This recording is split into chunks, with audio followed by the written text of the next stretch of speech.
Hello students. Today in our biology session, we are going to discuss the urine formation process.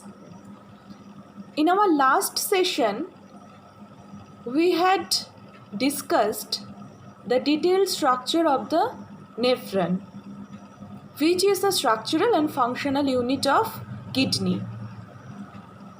Now today we will discuss the process of urine formation that is mainly done in the nephron.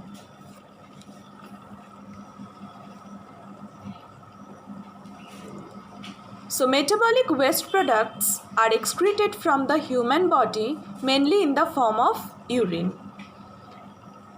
Our kidneys play a major role in the process of excretion.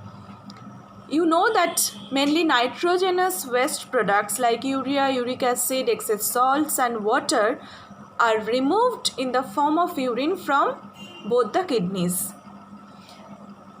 Constituents of normal human urine include 95% water and 4 to 5% of solid waste. Waste products are filtered out from the blood mainly in the nephron, which is the structural and functional unit of the kidney.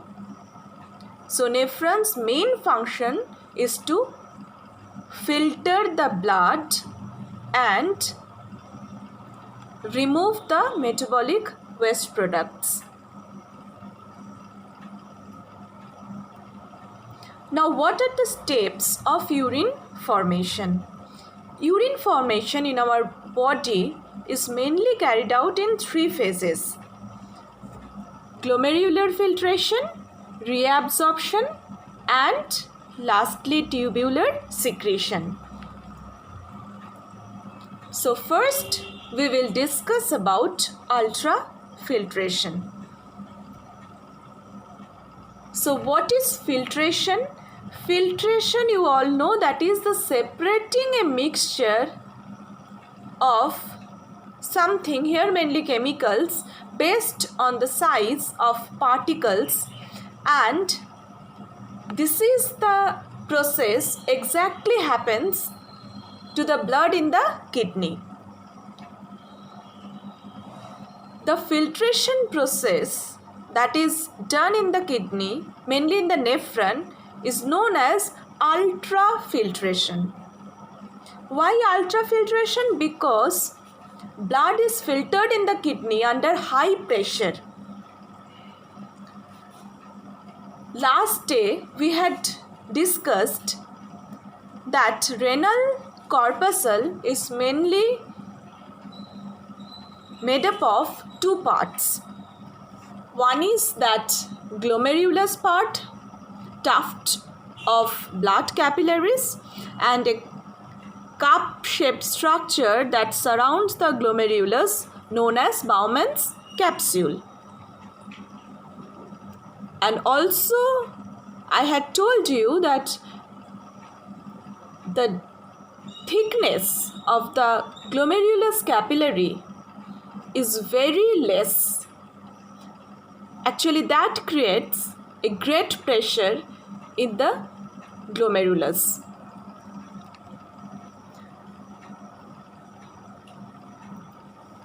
Afferent arteriole is entering into the renal corpuscle, forming this glomerular structure, and as efferent arteriole it exits out.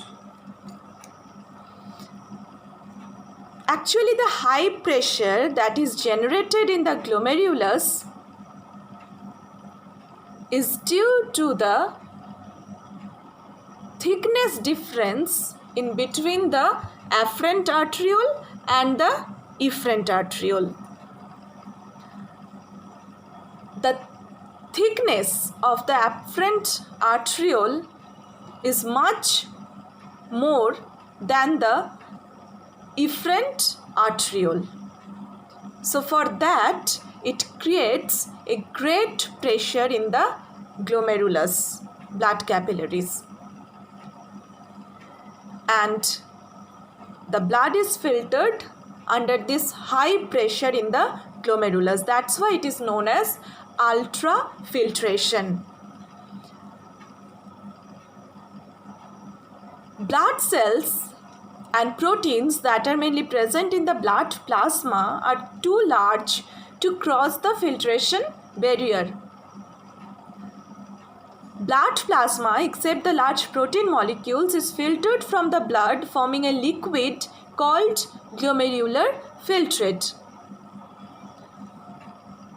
And this glomerular filtrate passes into the Bowman's capsule. You can see here that inside the glomerulus, blood is filtered and the filtered liquid is coming to the Bowman's capsule and then to the renal tubule. This filtrate known as glomerular filtrate. So here you can see what's in the glomerular filtrate, mainly water, glucose, amino acids, salts and most preferably urea. These are mainly present in the glomerular filtrate. Next step of the urine formation is selective reabsorption. Actually, during the ultrafiltration, so many important components of the blood are filtered out and they need to be reabsorbed again into the body. So, to reabsorb the essential components from the filtrate to the blood, selective absorption procedure is there. The useful substances in the glomerular filtrate are reabsorbed back into the blood. So what are that useful substances? Water, salts, glucose and amino acids are reabsorbed by the cells of the renal tubules. This occurs by absorbing them from the filtrate mainly by the cells of the lining cells of the renal tubule.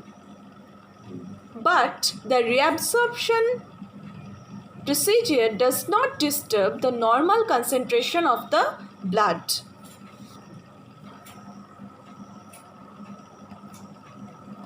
Next step is tubular secretion.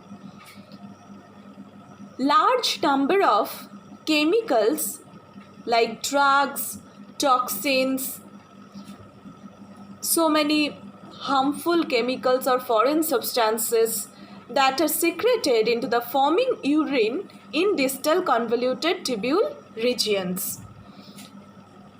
This process also involves the activity of the cells of tubular wall, like the reabsorption procedure.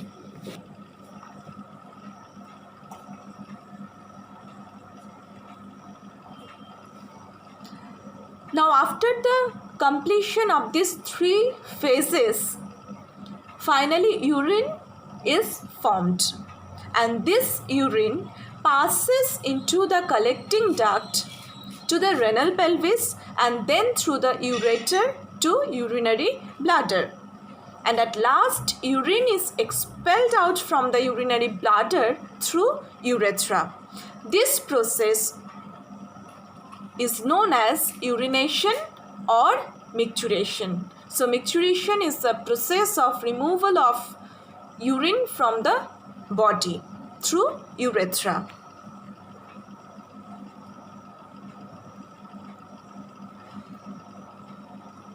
So if we will summarize the function of all the parts of nephron, what we will get? So once again I am repeating the parts. First, it contains two main parts, renal corpuscle and renal tubule. So renal corpuscle consists of glomerulus, that is the network of blood capillaries, and cup-shaped Bowman's capsule. So what happens here? Renal corpuscle mainly help in the filtration of blood, that is known as ultrafiltration, and after this process the liquid that is formed is known as glomerular filtrate. This glomerular filtrate is passed to the PCT or proximal convoluted tubule. So what is the function of PCT? It mainly reabsorbs the important things from the filtrate, that is mainly water, salts, organic nutrients, mainly glucose, amino acids, this all. It also helps to maintain the blood pH. Next, after the PCT, the fluid is passed to the loop of Henle. Now, what is the function of loop of Henle? It further reabsorbs the water and sodium and chloride ions. Actually, by the proper reabsorption technique or proper reabsorption of water, loop of Henle establish the osmotic concentration gradient in the kidney, which is necessary to maintain the concentration of urine. Next, after the loop of Henle, distal convoluted tubule is there. So what is the function of the DCT? First, it also help in the reabsorption of water, sodium ions, calcium ions, but it all done under hormonal control. What is that hormone? ADH. The full form of ADH is antidiuretic hormone, which helps in that reabsorption of water. One more function of DCT is to secrete the ions, acid, drugs, toxin. Mainly it helps in the tubular secretion process. DCT also helps in the maintenance of blood pH. After DCT, the fluid, now we can tell it urine, comes to the collecting duct. So what is the function of collecting duct? Reabsorption of water. It collects and transports urine to the renal pelvis and further.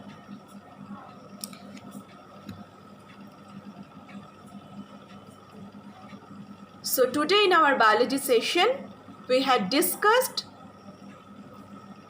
mainly the phases of urine formation and the functions of the different parts of the nephron. By that, today we are ending our biology session. Bye and have a nice day.